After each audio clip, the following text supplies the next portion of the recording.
Congratulations. Thank you so much. You look stunning as always. Thank you. Tell me what this nomination means to you, Kelli, coming for King and I. It gives me great pride. I'm so excited, and I'm really doubly excited to share it with so many of my teammates. I really think that that is so important because we built it together. And so Bart and Ruthie, and especially Ken, I've just fallen in love with the man. He is just inspirational, and so last night we got to the theater, and it was just such a celebration for the show that we've worked so hard to put together. You know? So I was going to ask you what your show was like last night after getting all these nominations.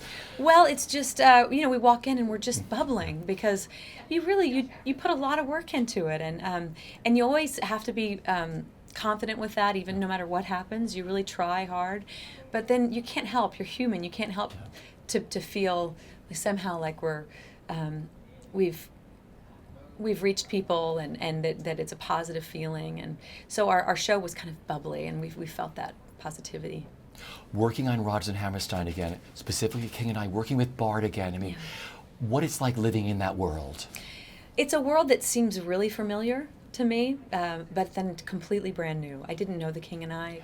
I've fallen in love with the story, its relevance right now with gender equality and this strong woman that I'm getting to play, which I think with Rodgers and Hammerstein, I feel like they're magic and they were writing ahead of their time.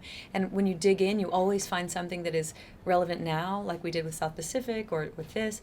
But I had no idea how much, how strong she was and what an impact she made, this Miss Anna Leon-Owens. Yeah. And so I've really learned a lot and felt my own present feelings as a woman, being able to shine through and not be thwarted while doing this play, and I love it. Yeah.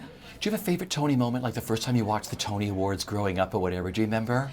You know, I'm one of those people who didn't really grow up watching them, and I'll never forget the first time I watched them, which is interesting. The first time I watched the Tonys, I watched Kristin Chenoweth receive hers because she was from my voice studio. We had the same teacher, and I remember crying, and I was on tour. It was my first big job, dreaming, allowing that to allow me to dream, that I would be thanking Mrs. Birdwell at some point in my life. So that was a big moment for me to see those. It felt like something to strive for.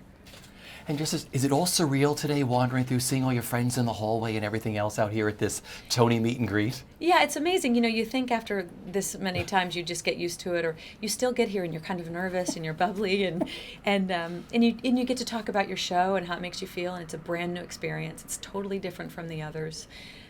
So it remains sparkly. Yeah. You know, it never dulls.